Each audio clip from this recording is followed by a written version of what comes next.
PS Arts team, and today I am going to be leading you in a super fun to-go project based on the artwork of Yayoi Kusama. Yayoi was born in 1939 in Japan and is a famous artist. She is commonly known for her polka dot paintings, different art installations, and performing art pieces. So we are going to be thinking of her, and we are going to make our own polka dot painting today. To get started, you will only need a few materials. So you are going to want some white paint, some black paint. If you have a super fun color, is good to add and have as well. You'll also want a surface, a paper plate or something where you can put your paint. You will want Q-tips. We're going to use these as our paint brushes today to make our polka dots. You will also need a pair of scissors, a pencil, a glue stick or some sort of glue, and lastly, some fun colored construction paper. So let's think of Yayoi and get started on our painting.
making my painting based on Yayoi Kusama's artwork.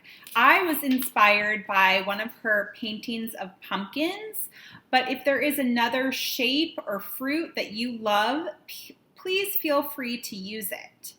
Also, I do have a few notes just as far as the creation of the project or the painting. You may find that after you use the Q-tip a few times that the edge kind of becomes worn, and then your polka dots may not be perfectly circular. That's okay. You can just use the other side, or you can use a new Q-tip. Just make sure to ask the adults at your house. Also, if you want the polka dots to be smaller in size, you can cut off the tip of this part of the Q-tip and just use the rod, and this will create a smaller polka dot. Just ask an adult to help you with this portion of the painting. I hope that you enjoyed this painting project as much as I did. And always remember that you have the freedom to imagine and the power to create.